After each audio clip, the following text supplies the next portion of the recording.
why don't you tell us about 3DM and what it is that we've got. We do have some other. We have Danae joining us now, so welcome, Danae. But Ben, why don't you tell us about 3DM and what it is, maybe how you ended up working with 3DM recently. Yeah. So 3DM is a training organization that trains pastors and churches how to do discipleship and mission. And our premise is this: if the first Reformation was putting the Bible back in the hands of the everyday Christian, the next Reformation that awaits is putting discipleship and mission back in the hands of the everyday Christian. And that's what we're pursuing. That's our mission, is we want every single believer to understand that they're not just a disciple, but they're disciplers. And they're not just people in the church, but they're people on mission who are called to live out their calling every day in their context and in their world. And so we train churches and church leaders. We train youth ministers and youth leaders, youth volunteers, how to use discipleship and mission and make that the foundation of everything that they do in their ministry. And I got connected with 3DM. I worked for a large church in Louisville, Kentucky as their youth minister and student director for about 10 years. And then we decided to plant a church on the University of Louisville's campus, on the college campus there in Louisville. And as we did, we were looking for someone who could help train us how to do discipleship and mission. And we talked to a lot of organizations that had a really good theology of mission and discipleship, who had some really good writings and materials, but we needed some practitioners. And so we were looking for people who could really help us and train us on, okay, how do you do this on a Tuesday? And what does this look like on Sunday morning? And what does this look like throughout the week? And so eventually got connected to Mike Breen and Joe Saxton. Those are the first two folks that I met over at 3DM. They started training me and training our church in how to do this, and we went into like a 4-year journey with 3DM, and then just recently I moved to South Carolina, where it's 1,000,000 degrees today, to join the team of 3DM, where I lead 3DM Launch, which is our church planning initiative and our missional community initiative, and then I'm highly involved in Wayfarer, which is our student initiative. Okay. Great. Well, thanks, Ben. Thanks for being here to chat with us a little bit about the Discipleship Training Camp. We also have Gina Mueller with us on the line, and so Gina, I want to welcome you. And if you could just maybe introduce yourself and tell us about your journey with 3DM and what you're doing these days as well. Yeah, absolutely. So I came in contact with 3DM through the training process in about 2008, so about 6 years ago or so.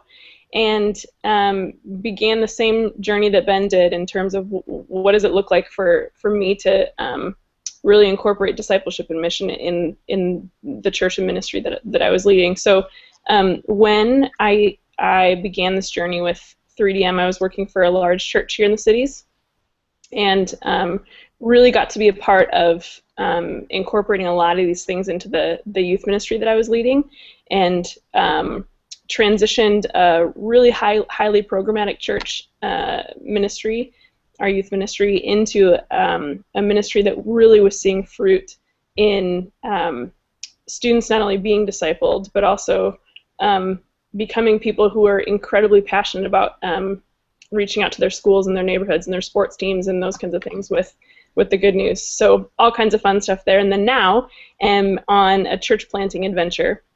And so we just recently planted a church that's meeting in a movie theater, and our youth ministry is meeting in a coffee shop, and all kinds of fun things. But for me, 3DM didn't just train me how to actually disciple people and what it looked like for my ministry, but it changed my personal life too. And so for me personally, becoming awakened to not just being a pastor and leading a church ministry, but for me, what does it look like for our family to live on mission together in our neighborhood and all of those things. So lots of fun stuff. That's great, and we have Gina here because she's going to be one of the presenters at the discipleship training camp coming up here in October at SpringHill camps. And so I thought I wonder maybe Ben, if you could go ahead and give us a little bit of a taste of what the discipleship training camp really is going to look like. You'll be here as well to share with those who come. And so tell us, like, what is the discipleship training camp that we're putting on together in partnership with SpringHill and 3DM and Wayfarer? Yeah, what we want to do is kind of give an introduction to kind of what we teach and what we do. So we'll give some general teachings and introduction to the tools that we use, to the training that we use, for just the principles and practices that we've learned in applying this in student ministries, kind of all sizes, shapes, and colors all across the country. So we want to give some tasters to that, while at the same time giving opportunities for teams that are coming to kind of wrestle that out a little bit. So whether you're coming as an individual or you're coming as a team, whether you're a senior pastor or a youth pastor or youth volunteers, we want to give everybody an opportunity to kind of wrestle with the material that we're presenting. And so one of the ways that we kind of lead events, which is kind of unique, is we don't want to just give information from the stage, but we want to give space for teams to actually wrestle that stuff out. So we believe the public space, where kind of a teaching normally happens in kind of a worship space, is a really important environment, and we use that. But we also want to use a social space, which is a space of a smaller group, where you can actually kind of wrestle this stuff out a little bit, and kind of figure out with your team, okay, what does that material that we were actually presented with mean to our team? And so one of the things we want to do is we want to kind of walk off the stage and walk down and sit down at a table with your teams and just say, all right, help us to know your context, help us to know what's going on in your ministry, and let's try and apply this stuff to your context and see what it would look like, and kind of let you kind of taste and feel what it looks like to experience kind of the tools and trainings that we're presenting from the stage. Great. Well, Ben, so probably the first memory I have of actually coming to SpringHill was for a really small sort of, it was a discipleship training weekend with our youth pastor who brought me and some other high school students, and I remember being out here on the hill and talking and kind of wrestling through some of those things. And so the idea of discipleship and the concept is, I don't think, familiar to a lot of youth pastors, youth workers, pastors that we work with, but what specifically does are we going to talk about that? What are we going to learn? What sort of practical things are we going to get to take home with us as we seek to minister in a daily context, or as Gina mentioned, in her family and neighborhood, but also with the students and people in our church that we work with on a regular basis? Yeah, I think that's part of the challenge of talking about discipleship and mission, is that they've become buzzwords in the church that kind of mean everything and mean nothing. And so everybody believes they're missional. Everybody believes they're discipleship centered and gospel centered. And so the question is, what does that really mean for us? And so we're going to dive down into kind of the specifics of what does it look like for us to live a life that's worth imitating. What does it look like for us to invite our students not just to receive information from us, but to actually for us to develop them and walk beside them. So there's a big difference between a delivery culture, which is come to us and we're going to deliver a production for you each week and show you kind of from the stage who we are, and a development culture, which is, hey, we want to walk beside you and we want to become spiritual parents to you, and we want to give you everything we possibly can to train you, to develop you, to walk beside you in the midst of your life. And so we want to kind of talk about what does it look like to create development cultures. I think a lot of times we're great at spiritual growth. Spiritual growth is what happens when we're in the room as leaders. But we're really bad at spiritual reproduction. That's what happens when we're gone. And so the great challenge for youth ministry right now is 70% of our students walk away from their faith when they hit college. So we're losing 7 out of 10 of our kids by the time they hit the age of 18, which means we're doing great with spiritual growth when we're in the room, but what happens when they leave our ministries is spiritual reproduction, multiplication, and discipleship is not happening. So part of what we're training is how do we not become answer guys to our students so that every time they have a question, they just come to us and we give them the answer. But how do we train them to hear and listen to the Father? And how do we train them to have a relationship not just with student leaders and youth pastors, but how do we train them actually to have a relationship with God in such a way that they can follow and obey Him when we're not in the room and when we're not around? And that's the big vision, is how do we move to a place where discipleship is happening so that it's reproducing at all levels, so that it's multiplying everywhere, and so that it's tangible and tactile for our students so that they have something that they know, okay, I've been discipled in this way, so now I can go disciple people in this way. Right. It's giving those tools and trainings in how to do that. So I always tell people, this is a long answer, sorry, Eric, I get excited. Right? I always tell people this. I say the greatest gift that 3DM gives the church is they give you a language to talk about discipleship. Because in all of my ministry time, I've never talked to a pastor who says that, that go make disciples thing, I'm not down with that, right? I'm not in on that. Everybody wants to go make disciples. The question is, how do we do that? And our belief is it's not just passing information back and forth between us and a student, but it's actually giving them a life that's worth imitating and saying, follow me as I follow Christ, and then training them and teaching them to actually innovate on the things that you teach them and go live it out in their context. That's great. I think one of the cool things about the training camp is, Ben, we begin to talk about this and dream about this, is that it does provide that space to kind of talk about that in our own contexts, and not just to hear from the stage, but to interact with others who are practitioners, which I think is really cool. Reason that we have Gina joining the team to share is because you're actually doing ministry with students and others in a church, in a real life church, so to speak, or in a real life coffee house, as you mentioned before. So could you tell us how are you using these principles in your ministry, in the coffee shop and in the movie theater, and when you meet with your students and others? What does it look like on a practical level for you? Good question. So one of my biggest passions is training leaders. So as a youth pastor, I learned how to be the hero, and once I started learning about discipleship, I learned how to make other people the hero. And so for me, it's a really big deal for me to build a team around me so that I'm not the only one that's investing in students, but like Ben said, I need to learn how to make disciples, and not just students, but my leaders, so that they can multiply themselves into the lives of students. So for me, a big job of mine is building into my team and investing in my leaders and really equipping them with some of these tools. And what we'll get to at the workshop as well is some of the tools that we use for how we engage with students in discipleship and how we might send them out on mission. So we're using some of those tools. One of them is called Huddle. So we're using huddles both with our leaders and with our students, and seeing incredible fruit in helping them hear the voice of God and respond. And what makes Huddle different is that we don't have a curriculum. It's not a Bible study. It's really helping them hear God's voice and respond. And then the other thing is we use missional communities, which is helping us get back to what it looks like to build an extended family that can live on mission together. And every missional community is different. So some of them really are multi-generational and reaching out to neighborhoods. And others are reaching out to the homeless or the poor or specific schools. So for students, what does it look like for them to be able to lead things, to be able to get vision, missional vision, and who's God calling them to reach? That's great. And I hear you talking about it, and I think about the context that you're in, and it sounds incredible, but in a church plant setting, quite different from the small church that I actually attend here in Evart. And Ben, I know that we've also talked about some of the variety of different churches where youth pastors and pastors are actually putting kind of the principles of 3DM into practice in terms of discipleship to their staff and students and families.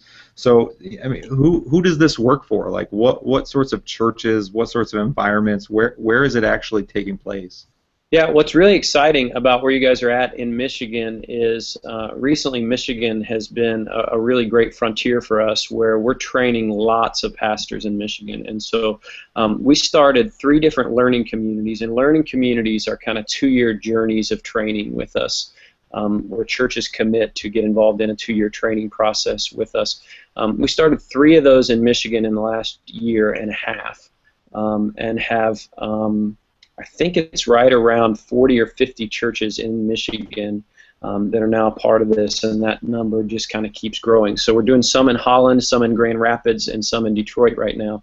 But we've got Kensington is a big part of what we've been doing, which is a large church in Detroit. Steve Andrews is the senior leader there. Just a great group of guys, and they've been applying a lot of this in their student ministry. Woodside is another church there in Detroit that's doing this.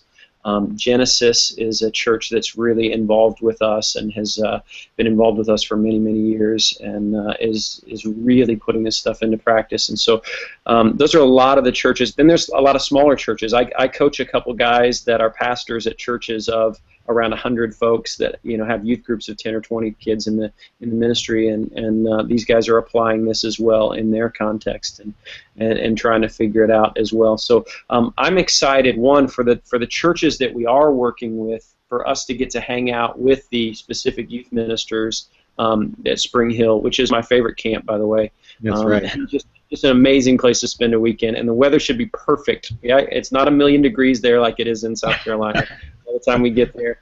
So I'm excited to get to hang with some of the churches that we have kind of been doing this with, but we're also really excited to just get to know some youth pastors who maybe haven't heard of our ministry or haven't heard of 3DM before, but just to get to meet them and answer some questions and hang out with them and talk about what does it look like to make discipleship and mission the foundation of your student ministry.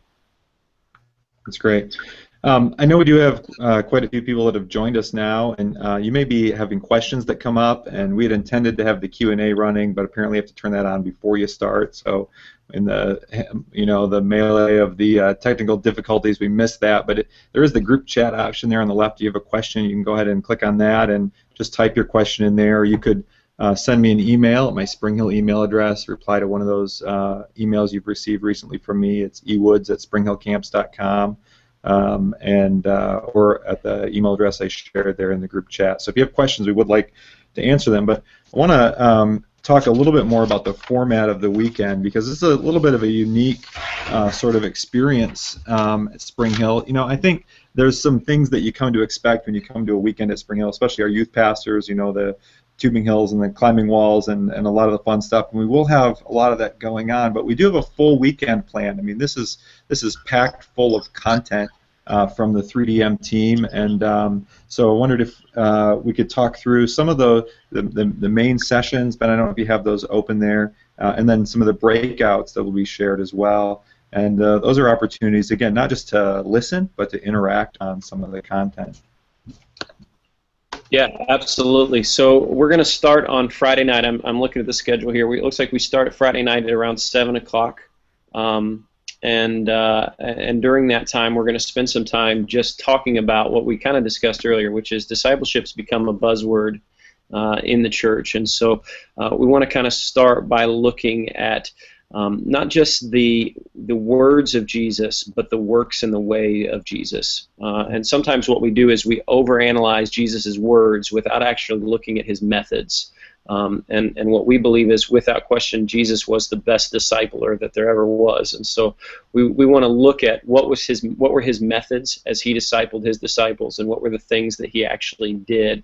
And so we want to dive into that. And then we do an exercise that night called SWOT analysis, which is really just an exercise for us to kind of determine, all right, where are we in this process? Where are we getting some breakthrough? Where are we feeling some frustration? Where is some battle happening? And where are some areas that we can just say, hey, we're not doing well in this? And so it gives an opportunity for every team and every leader who's there to kind of evaluate your ministry and say, all right, this is where we are.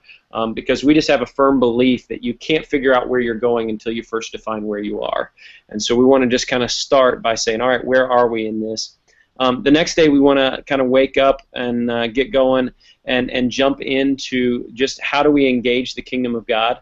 And the real question there for us is how do we move discipleship from being just about information to being about transformation. And how do we move to a place where we can train our students to actually hear the voice of God and respond? We just want to constantly train our students to know the voice of the shepherd and to know when he speaks and know how to respond when he does.